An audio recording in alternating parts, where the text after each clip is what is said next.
We will now study measures on rings.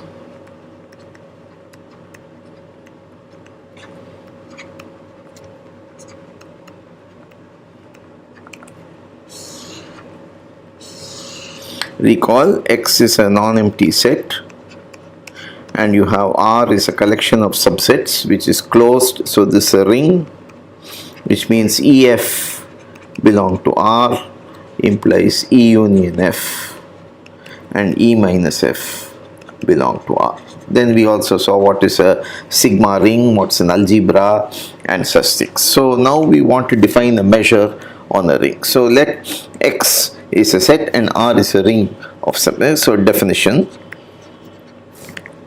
a measure mu on a ring R is an extended real valued function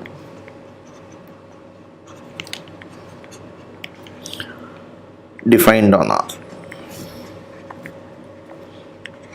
such that 1. Mu E is greater or equal to 0 for every E in R. 2. Mu phi is equal to 0. And 3, this is the most important property, this is called countable additivity.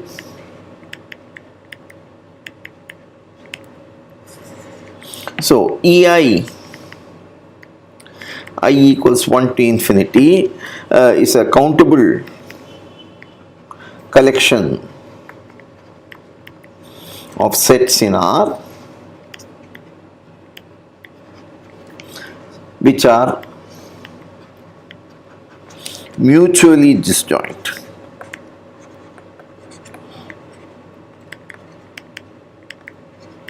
It means EI intersection EJ is empty if I is not equal to J. If E equal to union I equal to 1 to infinity EI belongs to R, because this R is a ring, it is not closed under countable unions in general. So we have to make this assumption. If you are talking about sigma ring, which is the advantage, we don't have to make this extra statement. Then mu of E equals sigma I equals 1 to infinity mu of EI. So in checking when something is a measure, this is the main thing which we have to check. Other properties will be obvious.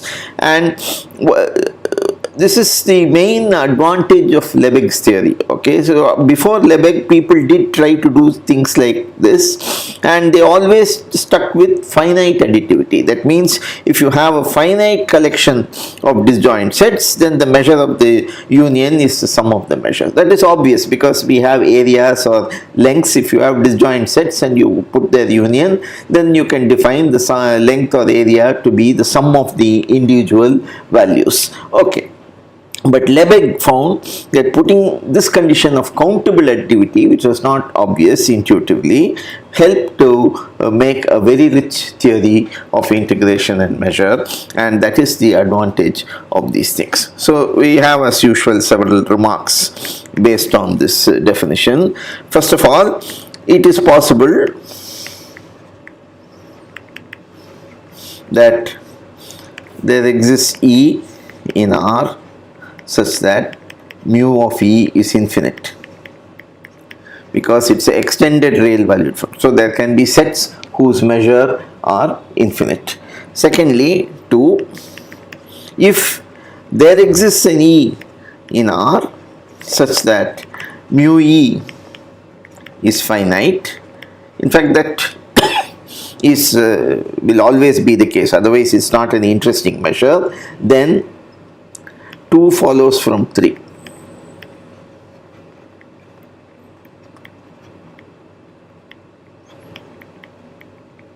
Because you can write E equals E union empty set, union empty set, union empty set, and so on. And therefore, if you now write the countable additivity, you get mu e equals mu e plus mu phi plus mu phi plus mu phi, etc. And since mu e is finite, I can cancel it on both sides, and therefore I'll get mu phi equal to 0. This again I want to emphasize that when you should be able to cancel only when the quantities are finite in an equation if you want to do it. If something is infinite, then cancelling on both sides is absurd. Okay. Then 3, mu is finitely additive.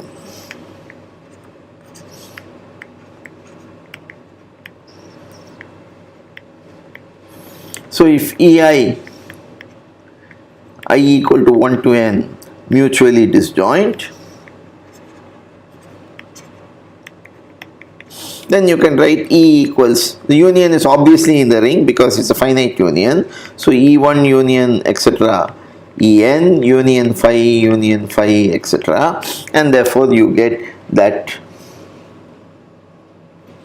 So that will imply that mu E is equal to sigma I equals 1 to n mu of Ei.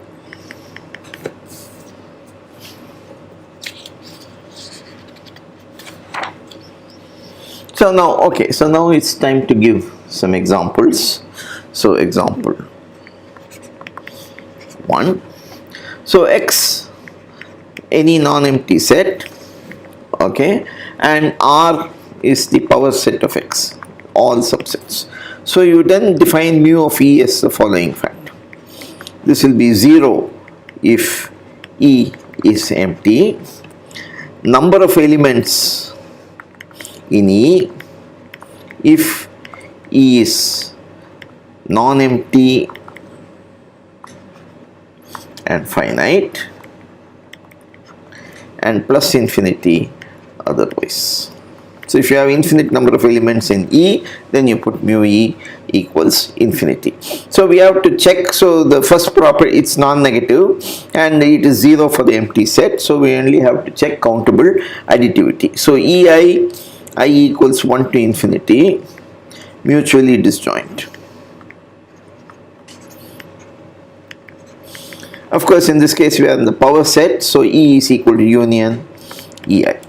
So first case, E is finite. This implies Ei are empty for all but a finite number,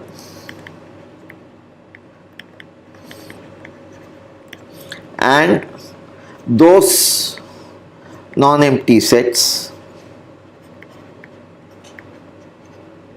are also finite. In this case, the additivity is obvious because the empty sets will all contribute 0, and you know the number of elements in a if you put the union of a finite number of finite sets, then the number of elements in the union is the sum of the number of elements in the individual sets, and that gives you precisely the additivity property. So if E is infinite, then you may either have there exists a Ei which is infinite,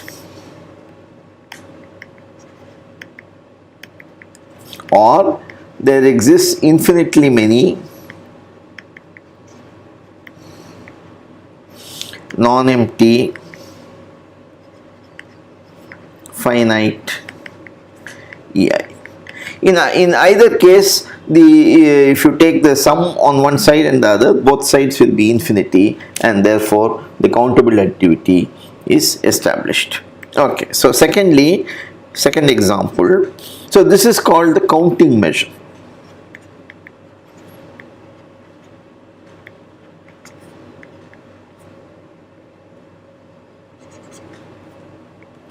Okay, so mu is called the counting measure because it counts the number of elements in the set. The second is again X is any non-empty set, and you have R equals P of X, and then you have mu of E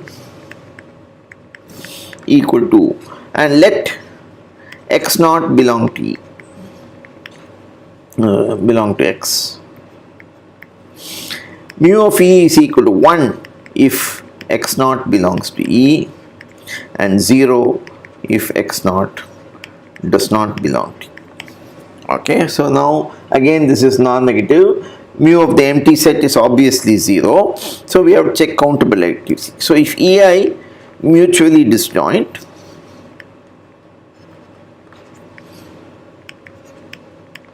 and E equals union I equals 1 to infinity EI. So if x naught does not belong to E, this implies x naught does not belong to EI for all I. So both sides of the equation, so we want to know if mu E is equal to sigma I equals 1 to infinity mu of EI. So in both sides of the equation everything is 0, and so it's obviously true. If x naught belongs to E, this implies there exists a single I naught such that x naught belongs to EI naught, and x naught does not belong to EI for all I naught equal to I naught, because the sets are mutually disjoint. So now then this will be 1 on this side, and there will be exactly one term which is 1, and all the rest will be 0. Okay. So this is the second example. The third example is something like the first example again. So X is again any non-empty set, and R equals P of X. Okay, and then F is from X to R non-negative function. Okay, so then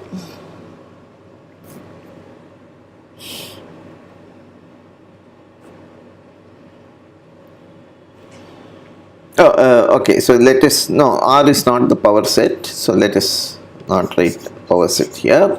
R equals ring of finite sets. We have already seen this. So this is a ring because union of finite sets is finite and difference of finite sets is again finite. So this is a ring, and therefore, and then you define mu of any finite set x1 xn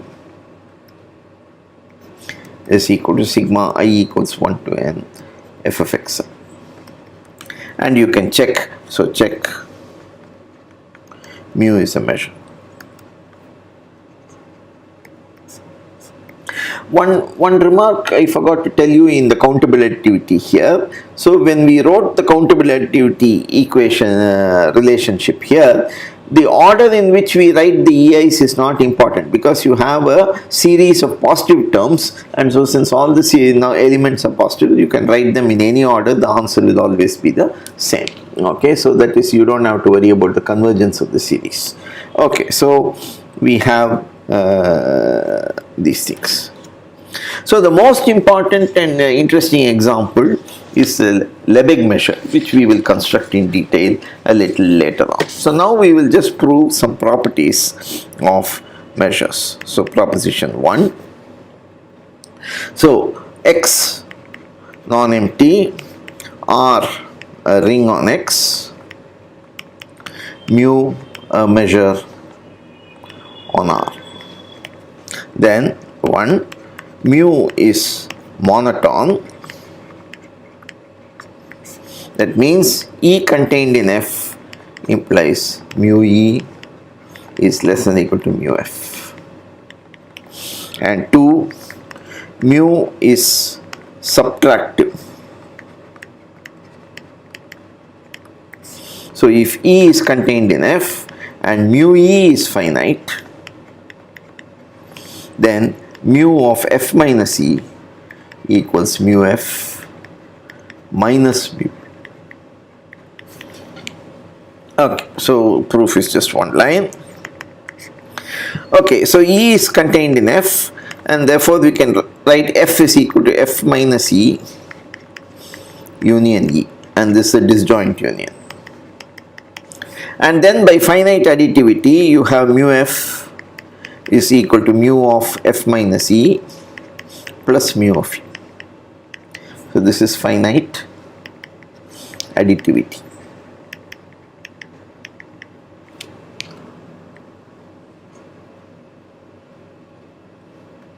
So this immediately tells you mu e is less than or equal to mu f, because everything is non-negative, and if mu e is finite, I can subtract both sides of the equation, mu e from both sides of the equation, and therefore I get the result. Okay, so next proposition, this is called subadditivity.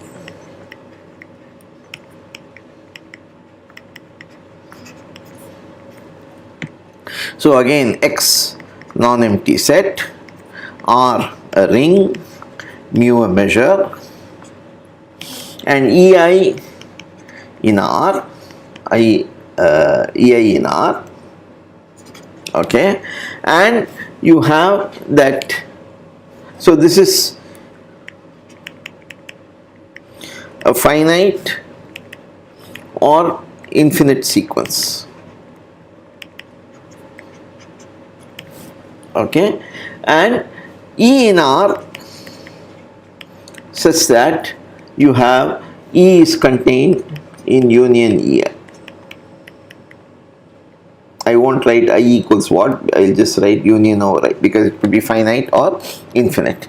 Then mu E is less than or equal to sigma I equals 1 to infinity mu of EI. We are not talking about disjoint, nothing here, arbitrary sets in R, and E is any subset. In particular, if the union itself is in R, then for if E is the union, and then you have this inequality always true, irrespective of the fact whether they are disjoint or not. If they are disjoint, then it's equal. If they are not disjoint, it's less than or equal to. So proof. So you set Fi equals E intersection EI, and you define G1 equals F1, and then Gi equals Fi minus union J equals 1 to I minus 1 Fj. So I am breaking it up as a, so then you have that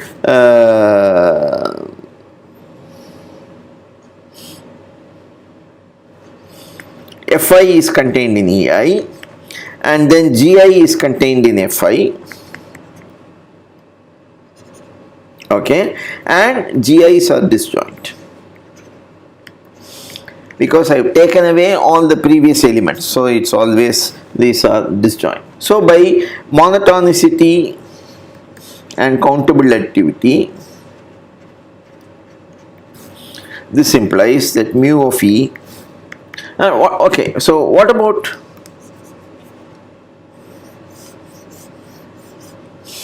union Gi is the same as union Fi, and that's same as E, okay. So mu of E by countable additivity is sigma mu of Gi. Now Gi is contained in Fi, so by monotonicity this is less than or equal to sigma mu of Fi, and Fi is contained in EI, so this is less than or equal to sigma over I mu of E.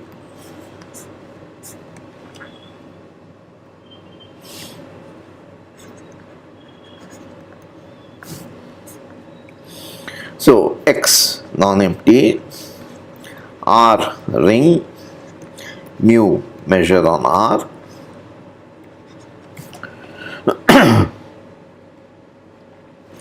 EI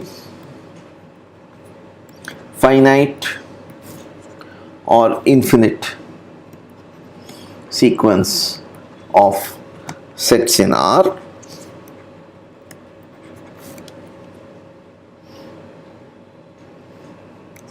mutually disjoint.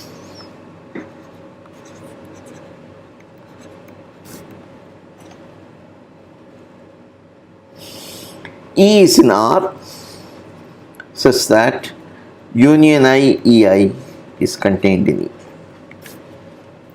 Then sigma mu of EI is less than or equal to mu of E. So this is more or less obvious. So proof: for every positive integer n, union I equals 1 to n EI is contained in E, okay, and therefore you have sigma by the finite additivity, sigma mu of ei I equals 1 to n is less than equal to mu e. Okay, and then from this you deduce the result immediately. If n is, if the set is collection is infinite, you let n tend to infinity, otherwise you stop at whatever n you have. Okay, so this is so now we have a very important proposition, very important property of measures. So this is called continuity from below.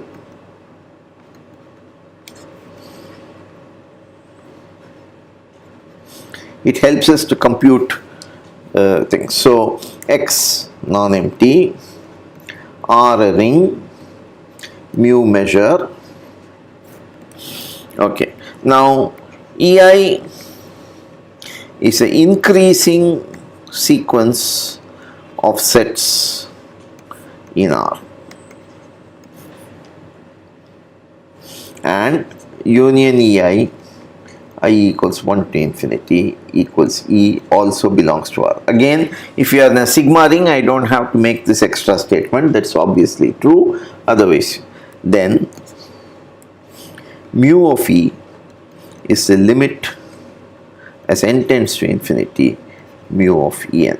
So if you have an increasing sequence of sets and you take the union, then the measure of the union is nothing but the limit of the measures of these sets.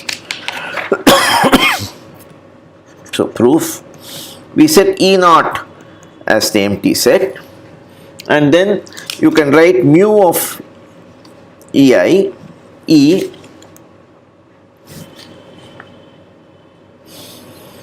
so this is nothing but mu of union EI I equals 1 to infinity. Now this union, I am going to break it up as disjoint sets. So you have E naught, so first one E1, then I will take just this portion here, then I will take just this portion here, and then I will take just this portion here, so that I can write this as a disjoint union. So this is equal to mu of union I equals 1 to infinity of EI minus EI minus 1.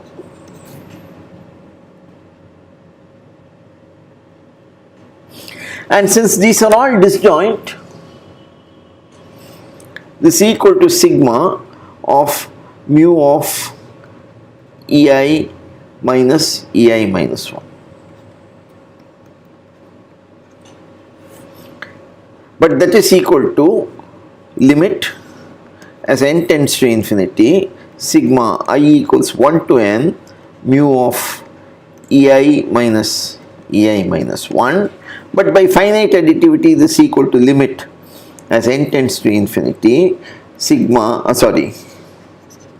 mu of union I equals 1 to n EI minus EI minus 1, but this is nothing but En, and therefore the theorem is proved. Okay. So next proposition is just the same previous proposition in a slightly disguised fashion. So proposition 5. So this is continuity from above.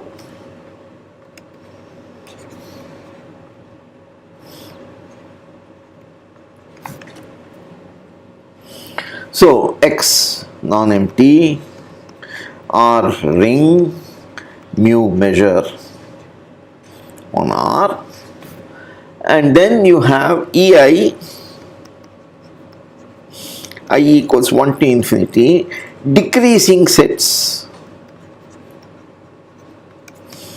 in R, and you have intersection I equals 1 to infinity EI is also in R. So that's also a hypothesis.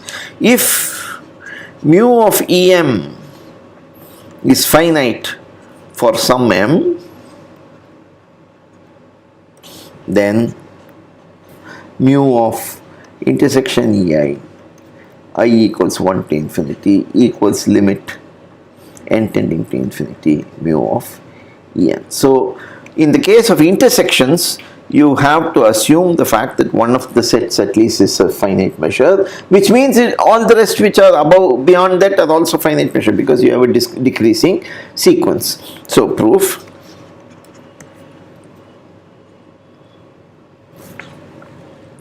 we have mu of En is less than plus infinity for all n greater or equal to m, because En is decreasing.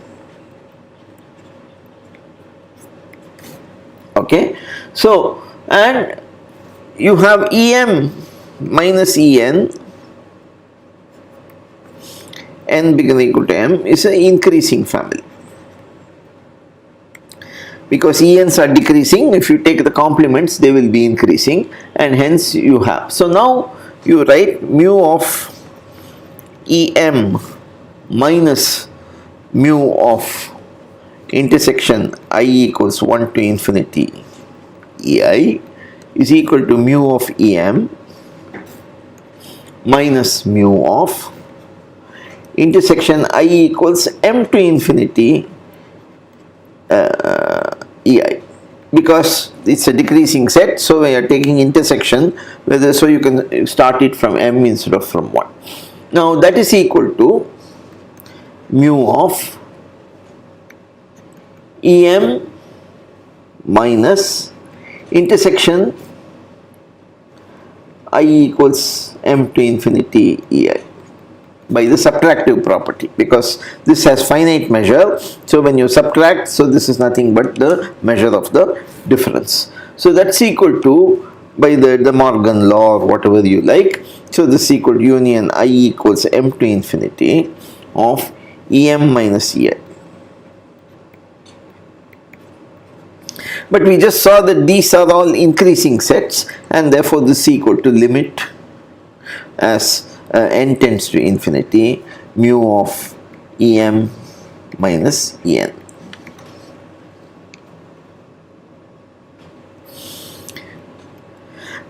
And mu of Em minus En is mu Em minus mu En. Mu Em is a constant, so this is equal to mu Em minus limit n tending to infinity mu of En, and that's exactly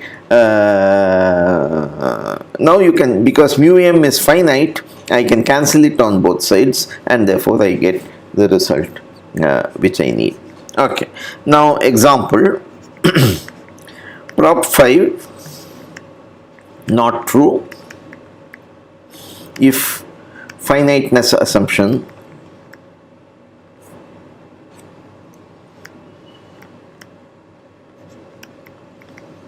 is lost.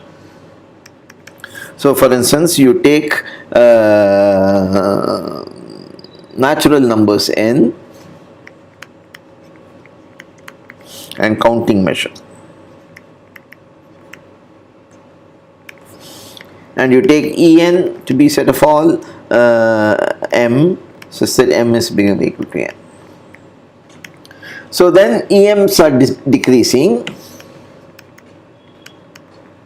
and mu of Em is plus infinity because it's an infinite set all the time for all m, for all, so En, sorry, okay, and so En's are decreasing, mu of En is for all n, and you have that intersection n equals 1 to infinity is empty. So the measure of the intersection is 0, but the limit of this is still always infinity. So the equation, the result is not true, and you have here. Okay. Now we have one more definition. Okay. So X non-empty, R a ring, and mu a measure. Okay. Then we say that mu is finite if mu E is finite for every E in R. So it's called a finite measure. Sometimes it's also called a probability measure. We'll see that later. But it's, let us say it's just called a finite measure. Mu is sigma finite. So again, you see, I am bringing in this sigma here. If E can be written as union Ei, I equals 1 to infinity, mu Ei finite, okay, and for every E in R. Every set E can be written as a countable union of sets of finite measure. Then you call it a sigma finite measure.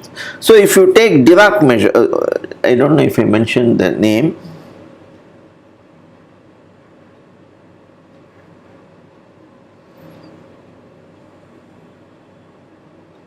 Yeah, this measure is called the Dirac measure. Concentrated at x naught. Okay, this is called the Dirac measure, concentrated at x naught, and that is of course a finite measure.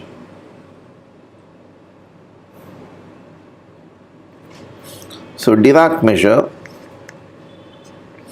is a finite measure.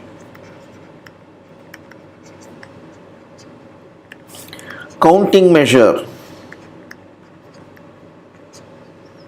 on n is sigma finite, because if you write take any infinite collection of natural numbers, you can write it as a disjoint union of singletons, and each singleton has measure 1, so it is finite, and therefore you can write it as a union of a sum or a union of sets of finite measure, countable union of sets of finite measure, and therefore this becomes a sigma finite measure. So now we conclude with a very useful result which we will use later, but it's a very pretty result. So proposition, this is called the Borel-Cantelli lemma. Very nice result. So x non-empty, you have S sigma algebra. It's not very important, but I'm just stating it because that's how we will use it all the time, and then mu a measure. Okay, now I equals 1 to infinity, sequence of sets in S such that sigma mu of I equals 1 to infinity is finite. So the series consisting of the measure values is a convergent series. Then except for a set of measure 0,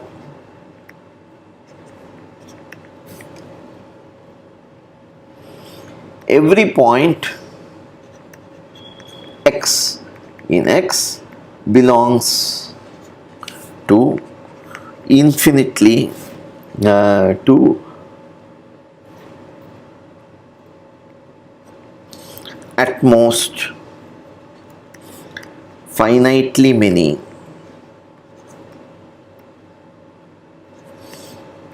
EI.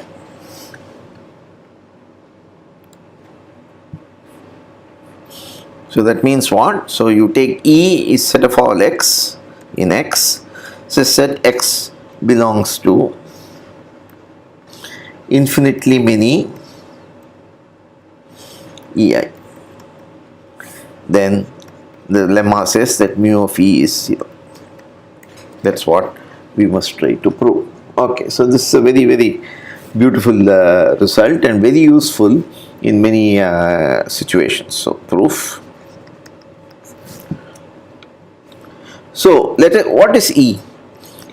E is x belongs to infinitely many EI. That means for every n, so x is in E, if and only if for every n there exists a I bigger than n such that x belongs to EI. That's what we mean by saying x belongs to infinitely many EIs.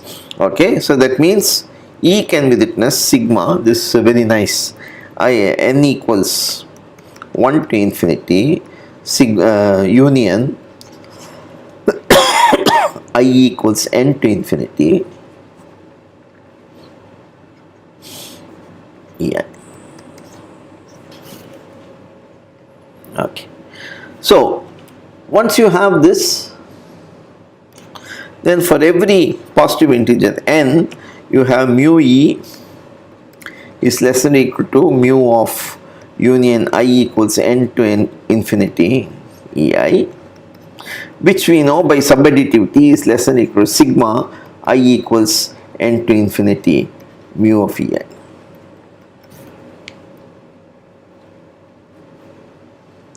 But this is a tail of a convergent series.